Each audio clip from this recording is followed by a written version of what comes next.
intents and purposes, I should not have been born. It should not have been possible. I should have died. Hi, Ellie. Hello. How are you? I'm good. Welcome to Cognitive Interview. No, I'm joking. Welcome to Memory Lane. Thank you for participating today. Okay. You're my latest victim. Okay. Take 3 deep breaths and just clear your mind, clear your thoughts, and feel the anxiety and feeling drain out of your body. And what I'd like you to do is when you feel centered, I would like you to go back to a memory, a time in your life, where there was an overwhelming sense of feeling. This can be good feeling or bad feeling.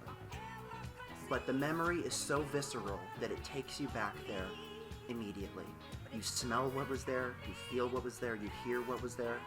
It's a memory that makes you have a shortcut emotionally to whatever this was, instantly or very quickly. And the memory is still very much alive today.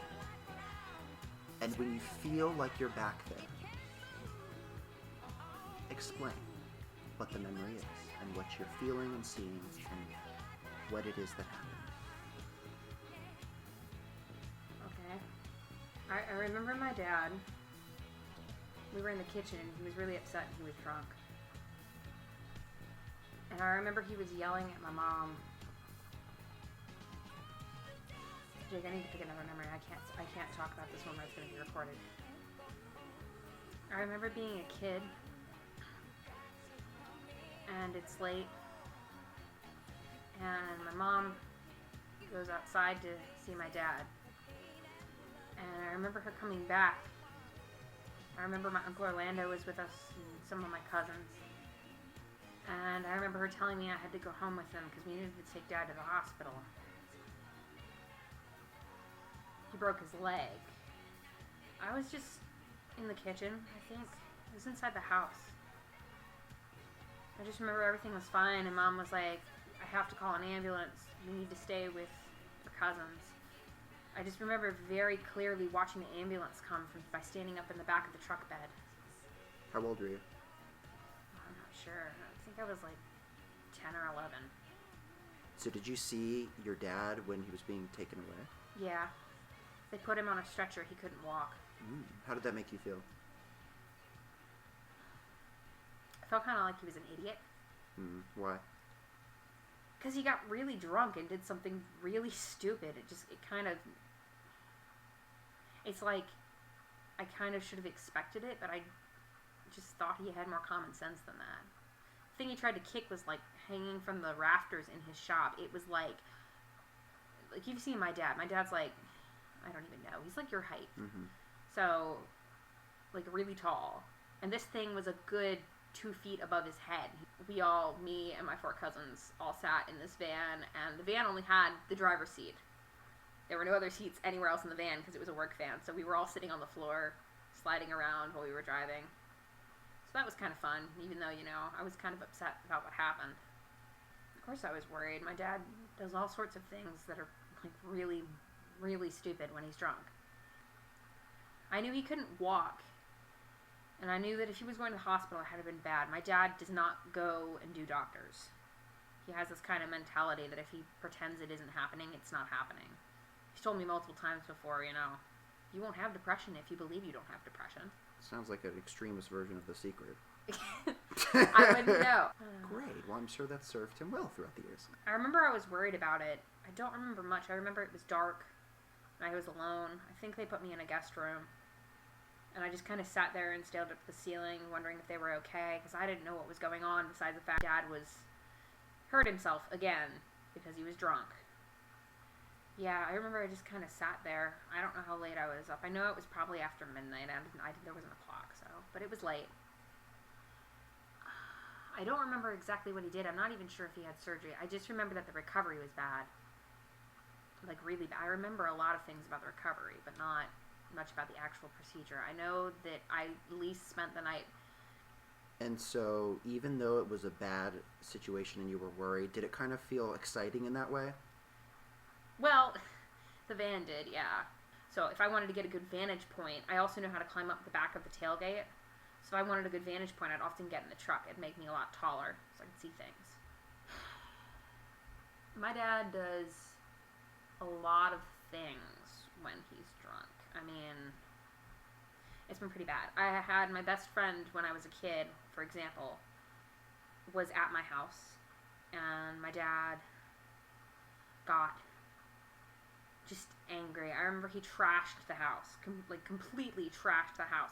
Threw my mom outside. My mom was apologizing. I remember taking my best friend up to the barn, which we don't normally go into, but I took her up there, and I remember apologizing to her because I didn't know what else to do.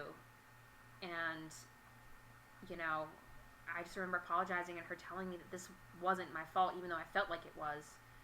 Because, like, I didn't bring her over to my house for her to see this, you know. Plus, it wasn't exactly safe. So I took her up to the barn where I figured we'd be safe and waited. I also remember that after that, she wasn't allowed to come to my house again while my dad was drinking.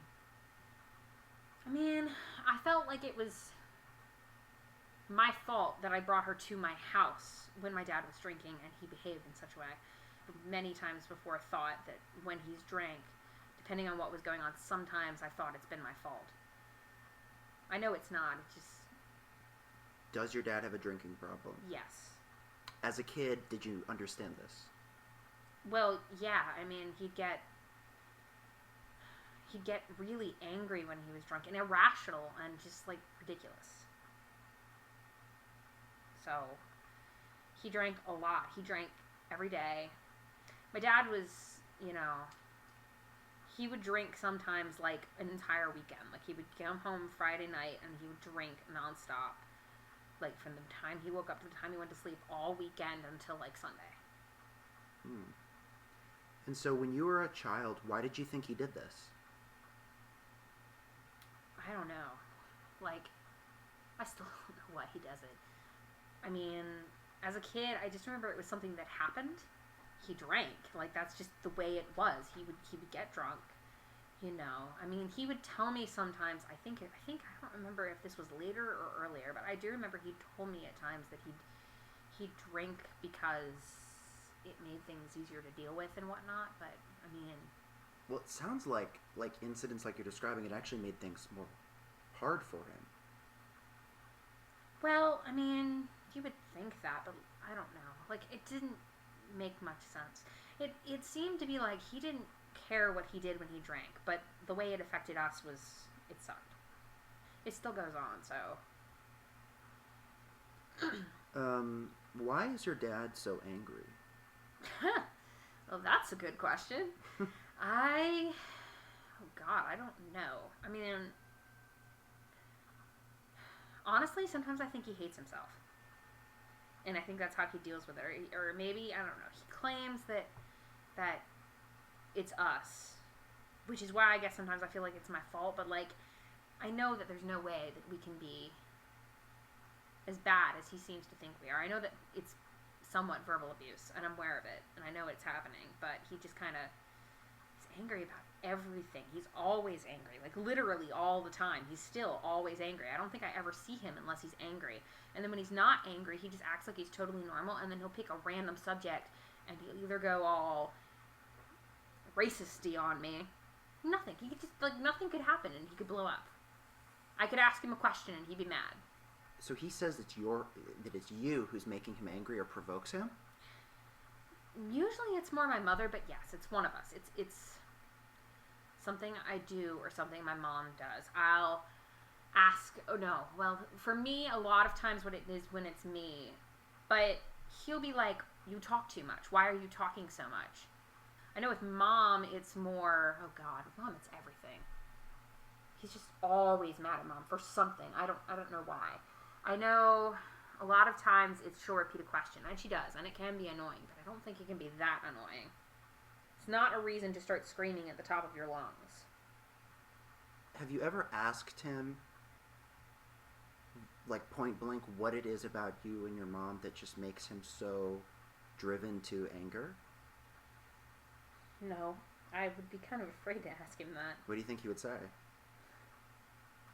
I don't think he'd say anything. I think he'd just start screaming. So you think really the issue is that he might actually hate himself? I mean, that's part of the issue. I mean, there's other things that have happened to him in his lifetime. I'm sure that there's been trauma. I know when he was 7, his mom died. Like, he's racist-y. I know that part of the reason he's like that, actually, I think it's the main reason he's like that, because I know his mother taught him better, but I know that when he was a kid, I don't know what age he was, or whether he was in high school or middle school or what, but I know that there was an African-American, I think it was a girl, came up to him and told him that his mother was in hell. Yikes. And ever since then, it's been like, he thinks we should blow everybody up.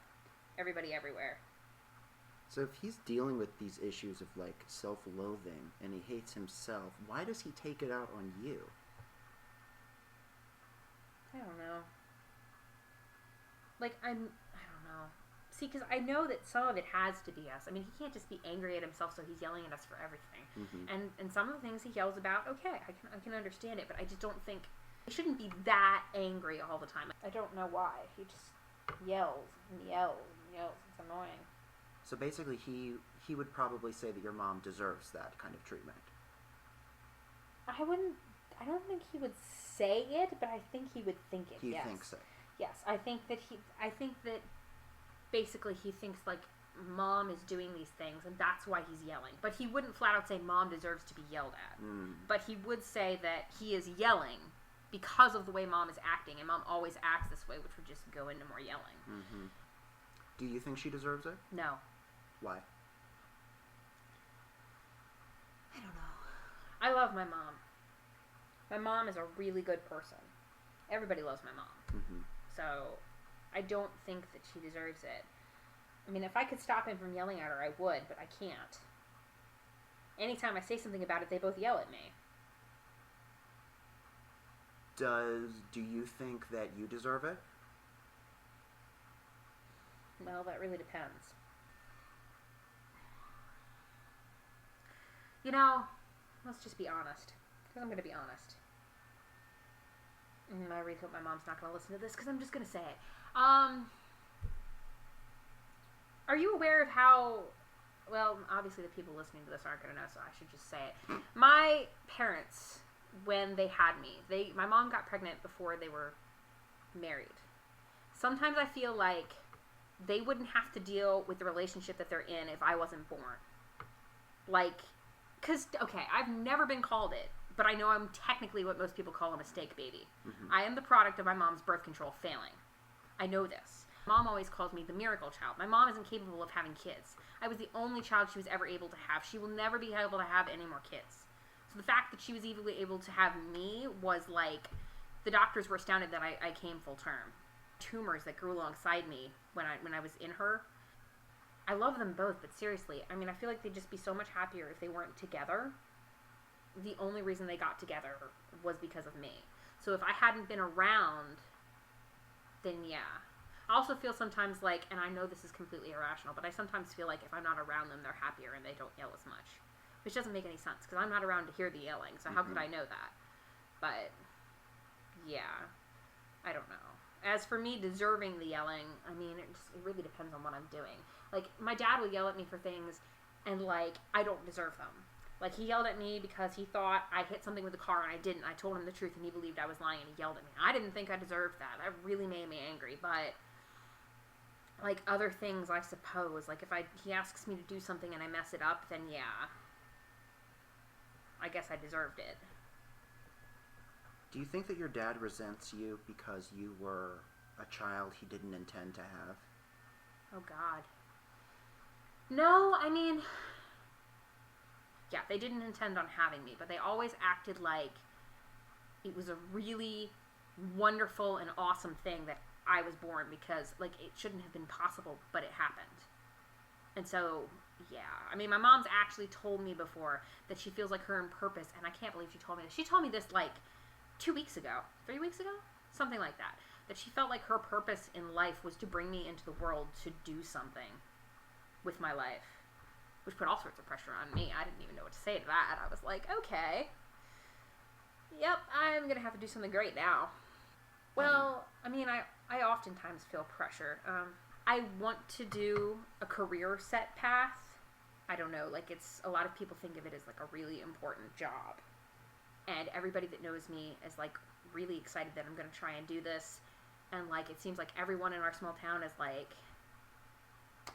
we're going to do great things. It's, like, a constant pressure thing. It's nothing that isn't abnormal. I'm well aware of it. It's just, I don't think they realize how much pressure I'm under, since literally everyone is expecting it of me. And if I were to drop the ball on it, I would just, like, disappoint everyone. It's not like I don't want to do it. I do. It's just, it's more pressure than I need to handle the situation, you know? What do you feel pressure to do? I feel pressure. The job that I want is a job that's going to help a lot of people, and I feel like, and I have to do a lot of things in order to get this job, like a lot of schooling, and I feel like people want me to work miracles that I just may not be capable of doing. And, I mean, I know that that's sort of ridiculous. I mean, I'm a Christian, and, you know, I'm well aware, like, constantly reminding myself about Moses in the Bible. You know, he was a stutterer, and he became, like, one of the most important prophets in the Bible. So, despite the fact that I don't feel like I have the skills to do something that I feel like I was called to do, it's still quite possible that I can do it. It's not all on me, but I feel like it is. I mean, everybody wants me to help everybody, and I don't know if I can do that. That's almost an impossible burden. Yeah, it is. I mean, I've had various therapists and whatnot tell me that I can't take it upon myself to help everybody. I'm not going to be able to do it. It's just a ridiculous thing, but it's the only thing I'm really good at is helping people. This all hinges on the whole miracle baby thing. This was something that they were very adamant. They told me this all the time when I was a kid. She feels like because I shouldn't be here. Like, for all intents and purposes, I should not have been born. It should not have been possible. I should have died. Number one, shouldn't have been born in the first... not born. Conceived. Mm-hmm. I should not have been conceived in the first place because of the whole thing with the medications. We apparently had a lot of births that year because my mom was not the only one taking that birth control, and it epically failed. So, I've been told there were a lot of births around then. But, so there was... I shouldn't have even been conceived, and then she's got a lot of, like, medical problems. Like, they expected me to be, like, miscarried. Like, they didn't expect me to keep growing inside of her. And I remember, you know, she was pregnant with me, and I remember that, I don't know how to explain it, but, like, tumors. There were tumors in her uterus that would, like, grow along with me. So when I actually came to term, I was several weeks late because I couldn't turn around in her to come out. So they actually had to do a C-section to get me out. For all intents and purposes, I shouldn't have been born. And so what do you think is the purpose of your life? I mean, I don't know. I believe that everyone's life has a purpose. I do. I believe that everyone has a purpose. If for no other reason than we all have, like, inherent worth from being born. I do believe that. My purpose, well, I mean, I feel like God is calling me to do something. And, I mean, I felt very strongly that that was what he called me to do. So I decided that that was where I was going with it. And I need to go and I need to help people. It's just a lot harder than I thought it was going to be. And so what were your expectations when you first kind of realized that this is what you wanted to do? When I first realized, I didn't even think about, like, all the schooling I would need, man. I was just like, yep, I'm going to go, and there's going to be people, and I'm going to help them, and the stuff is going to be great. I didn't think about, yeah, okay, you need to have all sorts of money. You have all sorts of people having all sorts of expectations about you that are, like, ridiculous. And then you have all the schooling that you have to go through, and you have to keep up your grades, and you have to, you know, while you have everybody having these expectations of you. And so, do you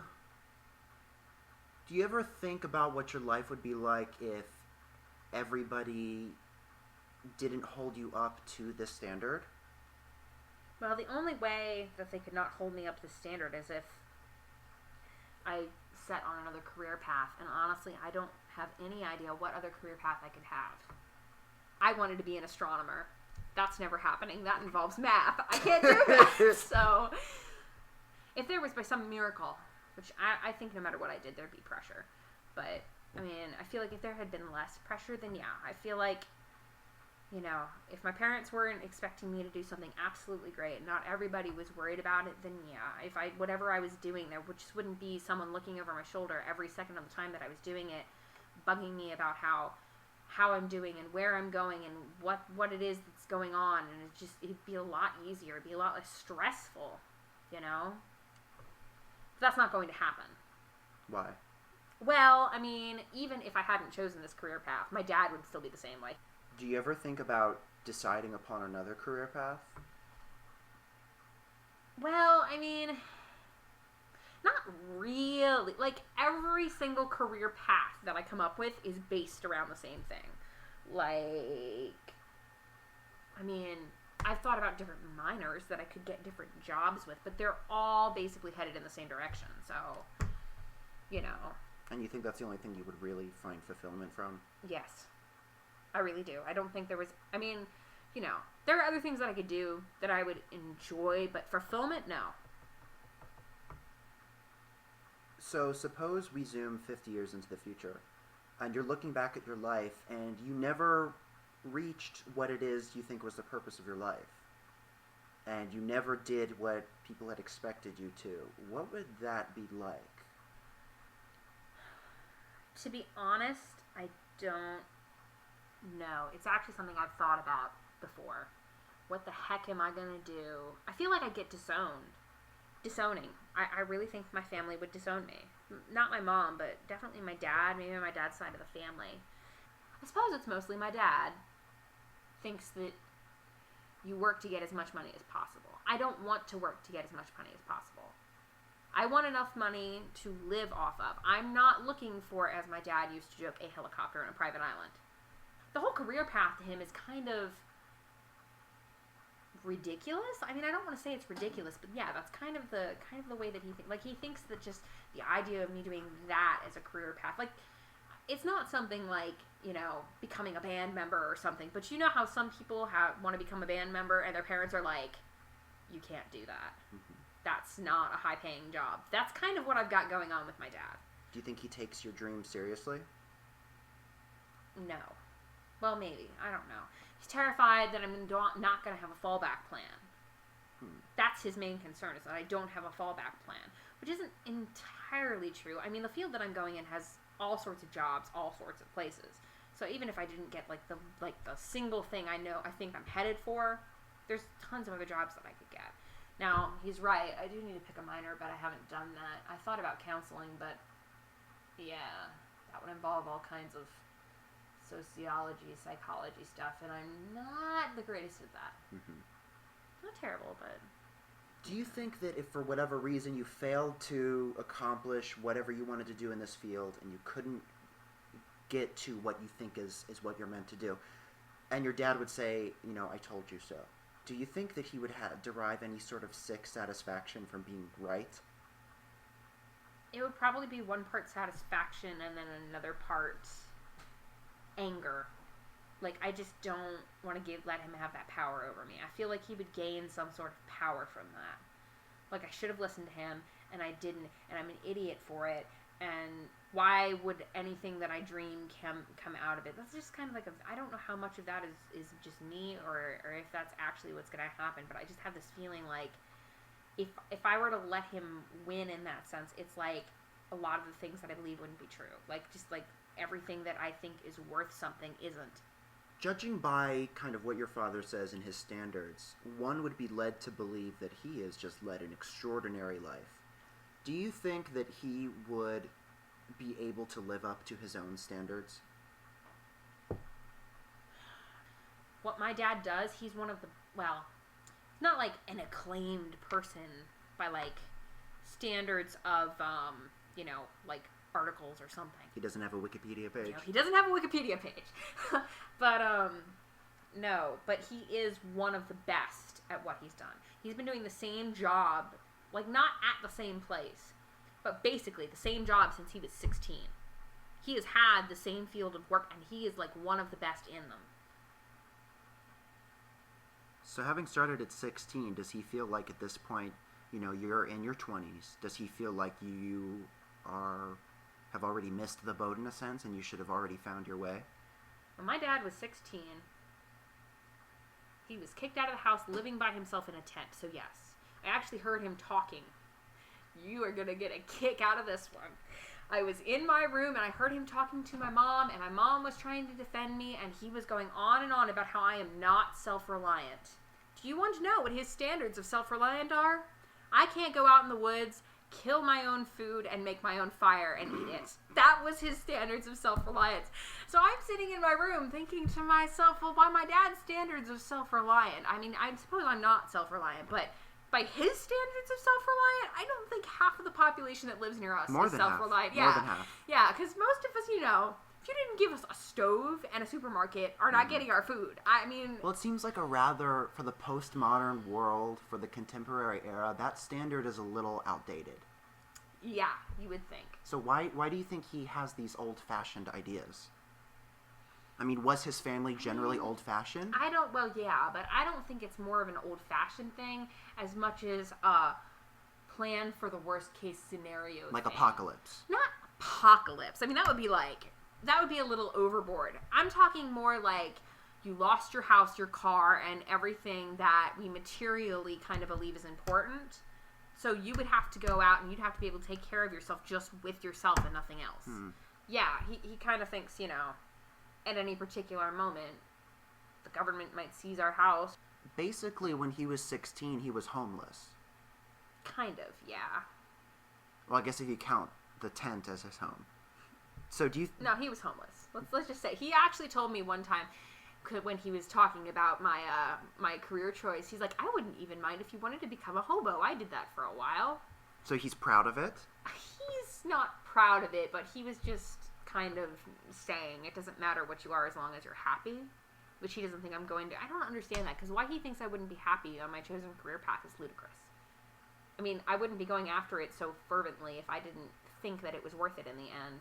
I mean, yeah, sometimes I kind of lose sight of it in the schooling, because the schooling really has nothing to do with what I want to do. It's just, I need degrees to do it, which is kind of stupid. So he's sort of proud of this period of being homeless. So do you think that ish? So yeah, it's a big ish. I know that at this point, at one point, he grew pot, and he was actually transporting and selling it. He's kind of proud of that. He's told me stories. Really? Yeah, he apparently grew pot. He had his own field of pot, and he rolled it up in something and hitchhiked into somewhere. He was up in the mountains.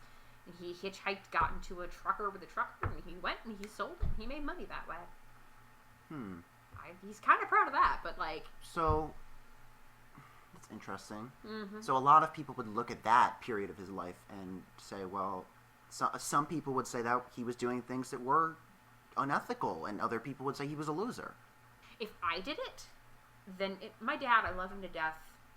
I really shouldn't, but I love him to death. He is the most hypocritical person I have ever met in my entire life. So, he probably wouldn't give a shit. He'd probably be like, fuck you to everybody. But if I tried to do that, I would be a loser. Definitely. Definitely. He's hypocritical. You said that he talks about your happiness. He just wants you to be happy. Do you think that's truthful? Because if he really wanted you to be happy, would he not support you in what your dream is? He claims that he wants me to just be happy. And yeah, I know that he feels as his daughter, me being his daughter, he wants me as his daughter to be happy. But on other levels, I don't think that he really understands what he's saying. Because he doesn't understand that what will make me happy is not what will make him happy. He wants me to be happy, but on his terms. Or he wants me to be happy, but what makes me happy is not what makes him happy. So he doesn't understand that the things that will make me happy aren't the same things as what makes him happy. I wouldn't be happy. Okay, I get it. I spend too much time isolated. I even know that it's unhealthy. I know this, okay?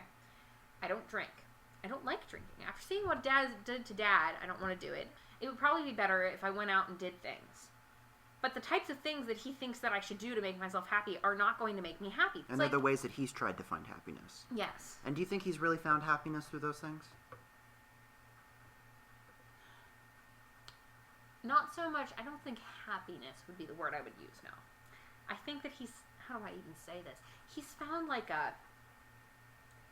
he's an alcoholic. He found alcohol. Is what he found. I mean, he kind of just,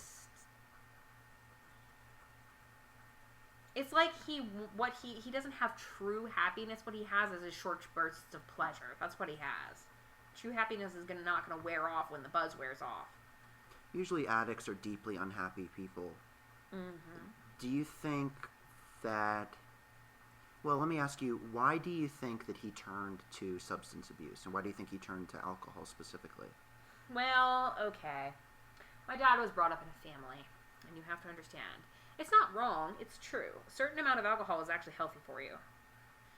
Problem is that on both sides of my family, we have addictive tendencies. So you take a substance that is addictive, as alcohol, and then, yeah, you're not going to stop at one glass of alcohol. You're going to drink a lot.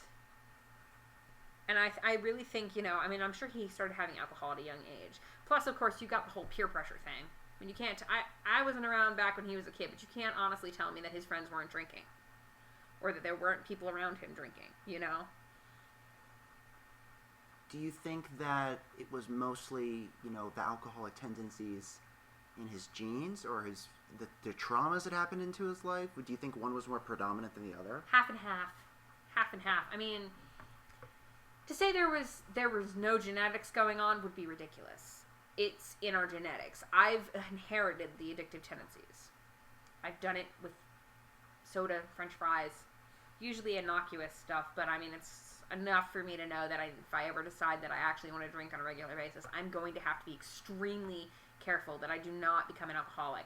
And really, the best thing I have going for me is that I am so traumatized by him because the last thing, and I really mean this, the last thing I want to be is like my dad when he's drinking. If I ever become that, I really hope someone kills me. I do not want to be that. That is not what I want to be. Sometimes I actually wonder if that's not... I've never actually said this to anyone, but sometimes I wonder if that's not actually the one thing I'm trying to fight against. Like, that kind of embodies everything that I think of as evil. Do you think that it could happen? Do I think that there's a possibility that I could become an alcoholic? In some sense, I already am.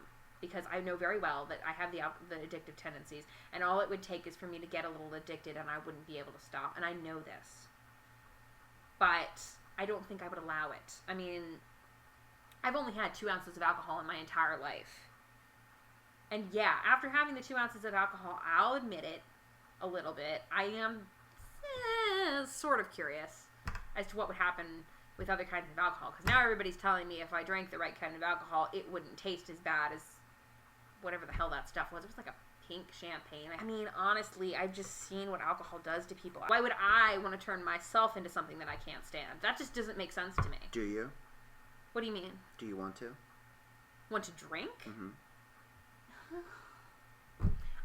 I'm curious. Like, I love hot chocolate. I know that they make something called Irish hot chocolate.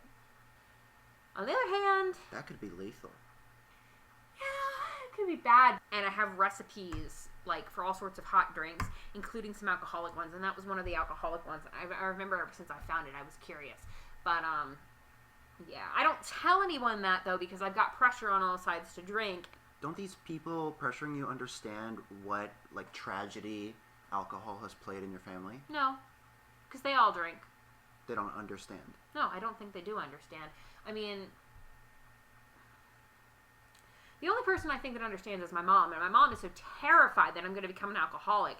Like, even if I mentioned the idea of me possibly drinking alcohol, she freaks. But I think that getting drunk is wrong on purpose. You should never, and I do believe this, you should never go out and purposely get drunk. So back to your father, do you think that the drinking created his demons, or that his demons really pushed him to drink?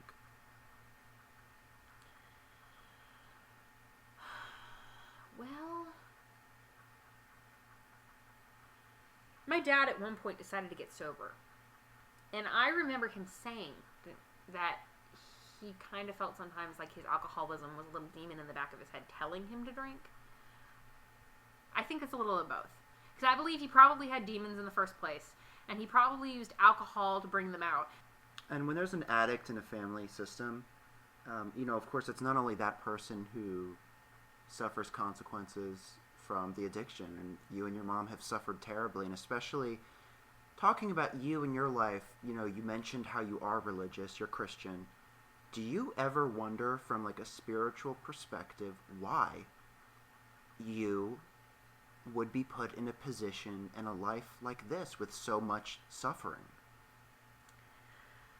I don't know. I honestly don't know. I mean,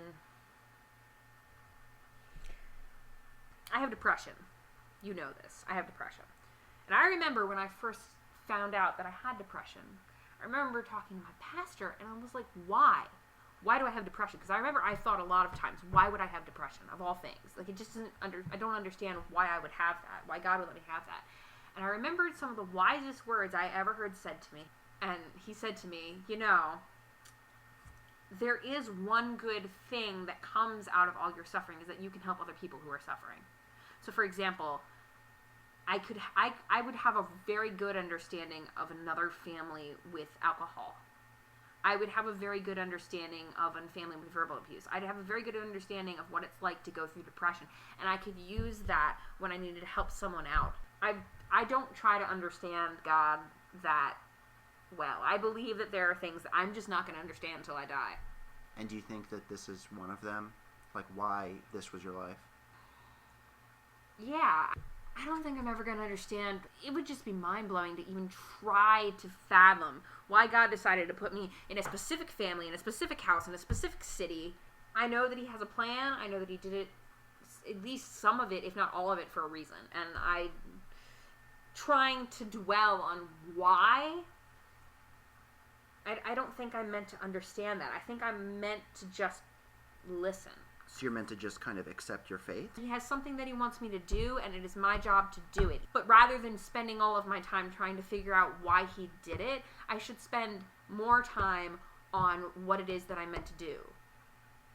Do you ever think that you could have done that job with a less traumatic life? I mean, that was a lot to go through. I don't know. I don't know if I'd be the same person. I believe that who we are is formed partially from our genetics and partially from our experiences. And if I didn't have the same experiences I had, would I really be the same person I am now? I don't think I would be. I mean, yeah, there would be probably less issues with certain things. It's about accepting who I am. What advice do you have for children who are growing up in the family and one of the parents or both of the parents are alcoholics? Or a message that you have to them? You do not need to listen to them. You do not need to be like them. You do not need to be like your parents. This doesn't just go for alcoholism. This goes for any kind of bad family life, any kind of abusive, any of that. You don't need to be like your parents. I know that there are a lot of statistics that say, if I grew up in an alcoholic family, I'm going to become an alcoholic. If I grew up in an abusive family, I'm going to become an abuser when I have children. You don't need to be that. You decide who you are. You don't have to be who they say you are. It's your decision to be who you are, and you can change who you are. If you don't think that something is right, you don't have to do it. You can be the person that you want to be. Do you think there's hope for your father to change? Well, that depends on whether I want to be an optimist or a pessimist today, honestly. What do you really believe? No. I mean, do I want him to change? Yes. But we've been down this road. He got sober. And I was so proud of him, and he was sober. But it didn't last. And the thing is I only think he can change if he wants to change, and I don't think he sees a single thing wrong with what he's doing. Even though it's quite clear to anyone outside the situation that what's going on is wrong, I don't think he gives a fuck. I mean, really, I don't. I don't think he gives a fuck about anyone but himself. I can't say that he really doesn't care about anybody else, but, like, he pretty much doesn't care about anybody else, you know? Like, it's just... He's actually told me before when he's drunk, multiple times, and one of the... I mean, he's done a lot of things that were traumatic, but one of the last times that he did something that was fairly traumatic, he actually got drunk and came up to me and said, I want you to take a good look at me. Look at how I am right now. This is who I want to be. I'm being who I want to be right now. Which, I don't know, it just made me feel so... If that's really who he wants to be a drunk who hurts people. That doesn't make any sense. Why would you want that? But knowing my dad, I mean, I kind of believe that might be true. Like, he just... We're completely different. Like, we're similar in some ways, but in a lot of ways, we're completely different. I want to give people the benefit of the doubt. I want to help people. My dad doesn't really care much about other people. He wants to beat the crap out of somebody. You know, I see what's going on. I don't really want to talk about politics, but let's say, I mean, he sees what's going on in other countries. My way of thinking the deal with it is to just, like, try, and I don't think it always works, but we should try and talk to them, and we should try to help people who are suffering. His idea, kill everybody. Is that serious? Is he serious about that? I mean, he really just hates I mean, he people, sounds like he could potentially be, like, murderous. Yeah. Yeah, he could. I mean, we're lucky he really has no power to do that. He's actually told me, he was like, yep, I would bomb the entire Middle East, and if I was the president, like, he wanted to hold a rally and then just bomb the whole place, which infuriated me. Like, do you not understand that you're killing, like, there are going to be innocent people. There's going to be casualties that you can't account for. And frankly, I can't stand the thought of killing innocent people just to kill the people that we need to kill. You see what I'm saying? Do you think he's unable to understand that? I think he's able to understand it. I just don't think he cares. He doesn't care. To me, he thinks he'd be saving so many lives by allowing those innocent deaths. I don't think that's okay. I don't think that it's right to take innocent lives just to get rid of people that we should kill. That's just my personal view. You shouldn't just go around killing Muslims. Like, it doesn't make any sense. And it doesn't just apply to that. My dad always thinks that we should, like, killing people is a good answer to things. Like, yeah. Does that apply to his racism, too? Yep. He believes black people should be killed? Some. He'd kill them. He wouldn't kill me. I just don't think that mass killing of any kind is really okay. So if he really was a leader and he really did this to the Middle East and just bombed... he would go down as one of the most murderous, infamous people in history. Probably, but he'd think he'd be doing the right thing. But that would never happen. I constantly console myself. Every time he says something like that, I'm like, well, it's a good thing you're never going to be president. There isn't a single... I wouldn't say there isn't a single person that would vote for him, but the voting population would have to be totally insane to put my dad in office, or in any job that involves him. I mean, I don't think he'd go through the psych evals. Like, I really don't. Like, I don't think it would happen. So I console myself. My dad is never going to have that kind of power. So do you tell him that? I'm glad you're not going to become president? I have actually said to him, well, it's a good thing you're not going to become president then. Okay, you know I'm not like my dad. I don't believe half of what my dad believes. Although I do have this sort of constant fear that someday someone's going to hear something my dad says and then judge me on it because I'm his daughter. But, I mean, and I stop arguing with it. But if I try to, like, say something about it, it's just going to cause us to fight. And it's going to cause us to yell. And I'm going to have a fight or flight response. And I'm going to leave my house. And I'm going to be walking away. And my mom's going to cry. And it just makes all sorts of shit worse. The best way to get along with him is say nothing. If I don't say anything, he'll eventually change the topic.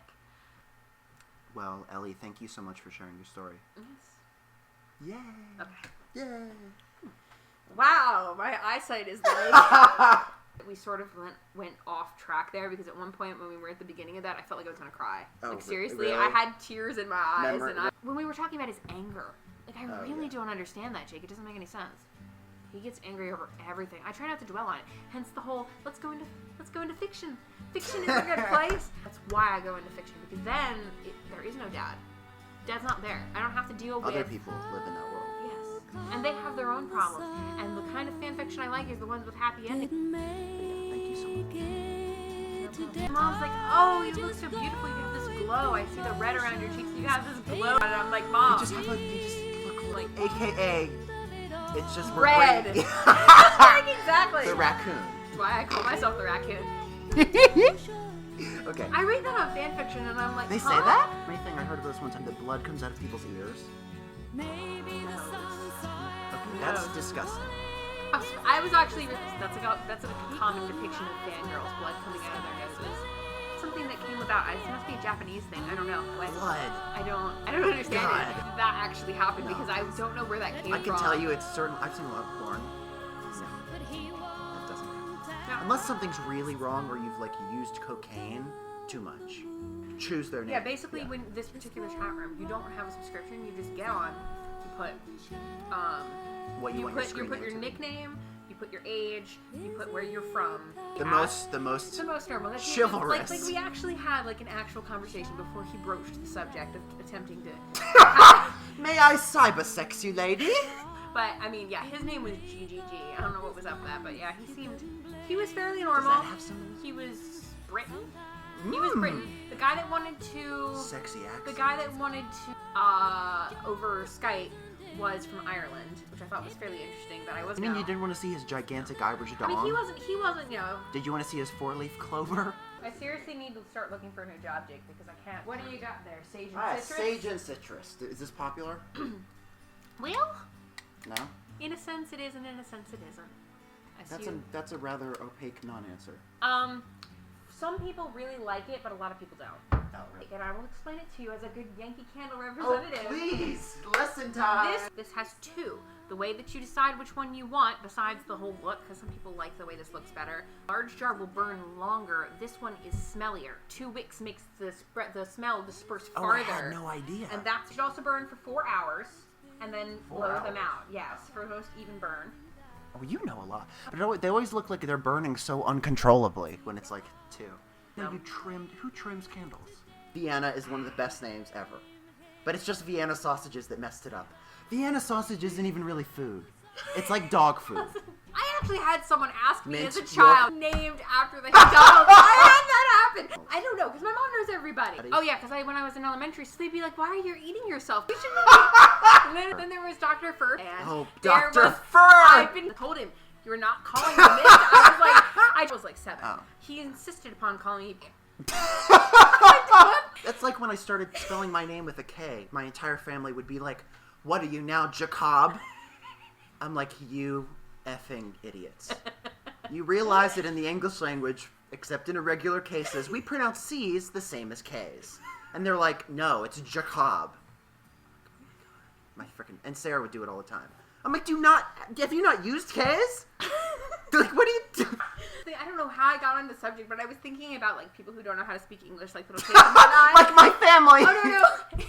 I was reading Reader's Digest. That's what it was, and I was reading the jokes and that were submitted as real things that happened to teachers. And there was this one teacher that wrote that there was this little girl, and all of her first grade class wrote her these adorable letters when they were leaving, and she was all choked up, and she goes, "I can't read," and one of her little girls said, "Just sound it out."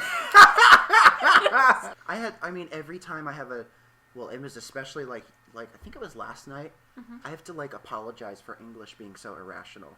Because this student was a native Spanish speaker, and it was just every time she would follow a rule, and she was doing it logically. Like, we say based on, but we have no present tense for it. We don't use base on, or I'm base right now, or whatever, you know? And she used it, and I'm like, oh god, I found like a broken record. I'm like, well, that makes sense, but we don't do that. And she was just like, what? I'm like, oh. Because they said Trina. Oh, Trina! Which, funny enough, is spelled Tryna. Yeah, exactly. I love it. Trina. Exactly. They said it. I'm sitting here thinking, Trina? What? Is that a name? Because it sounds like Trina. Yeah, I know. Yeah. I feel so bad. I feel like apologizing because these students, they follow the rules that they're taught by their teachers, and they're still wrong. And they're like, why? And I'm like, no reason. Ooh, I wonder who's rifling through the trash. But anyways, so I did that. Do you hear that? Yeah, I hear it. I don't know who it is, where it's coming from. Yeah, I don't know either. So I'll just like axe. Oh my god. Axe me again. Don't axe me again. I find it so funny when people say axe. And like all my students do it, and I'm like, eh. Come up with something. Oh, you will, but I trust you. I trust you because I know that you. I'm a professional. You've done it before. I'm a amateur professional. Or pro-am, You as they seem say like in you've porn. done it many times before and had never had a problem, so I'm guessing that you'll find some way to... Never had a problem. Welcome to Cognitive Interview. This will be the title of it for today. Cognitive interview. Yeah. Okay. I'm gonna go make sure. Did that person leave?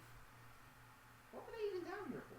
I just heard like a rifling of cans. Mine was when my dad. I remember him trying to choke my mother, and then like I tried to stop him, and then he like started choking me, and then he started choking her, and then me and her, and me and her, and then he stuck my head inside of the fireplace, and he started going, Father, Son, Holy Ghost, Father, Son, Holy Ghost. My mom listens to your radio show, number one, so she'll know immediately. And my mom's friend. I don't know. Your mom's. See, I still don't know how your mom's friends freaking hear that. Oh, she once again today she asked me. So how many followers does Jake have? Does he really have? This has got to be like this. Why is she interested in that? I don't know. Like, oh god, I don't know why that was the first memory. Because that's the most powerful one. Okay. Well, that's fun. I'm sorry. I just for some reason I just keep remember being inside of the box. Like that's what I remember. What a memory. It's very, because I remember it very clearly. I remember him sticking my head in there, and I remember thinking, he did it for hours. Like, I just was sitting there. Hours? He was... He sounds like a madman. I hate to say that he was possessed, Jake. I hate to say that he's possessed. But, like, and I remember, too. No, yeah, Mom wouldn't kiss... He was drunk, and he wanted Mom to kiss the American flag, and she wouldn't do it, so he thought that she was possessed by the devil and tried to kill her. He claims that this never happened. He was so drunk that he can't remember it. This was right before I told the counselor parts of it, not all of it, and then they ended up sending social services out, and my parents made me lie. Well, that's happened to both of us. Yeah. This happened to me a lot later. Fun times. How old were you when that happened? Oh, God. I was still in elementary school. I was at the end of my elementary school when that happened. So you were like 10? Yeah. They thought he drank too much, and then I remember... Well, yeah, clearly I ended up lying because Mom said, look, do you want to be taken away from us? And that was enough to get me to basically say, well, yeah, my dad drinks, but, no, I mean, he drinks a lot. But it's totally normal. Yeah, and I know, because I'm a child professional. Well, no, like, they'd be like, how much does he drink? And instead of saying, like, how much he drinks, I'm like, oh, he drinks, like, a few beers. Once a year. not like he drinks massive amounts of alcohol, like 10 bottles of beer a night or something. Which is closer to the truth. But... Okay, let's start over. I'm sorry. Don't apologize. I don't want you to be uncomfortable telling the story, so we won't do that one. Yeah, for some reason. Although that's a memory. I think you said something that takes you, and then for some reason that was the easiest one. I mean, it usually just brings like the most traumatic thing into people's lives. Whoops, forgot to tell you that. Okay, so let's just don't even. We'll just do it again. Okay.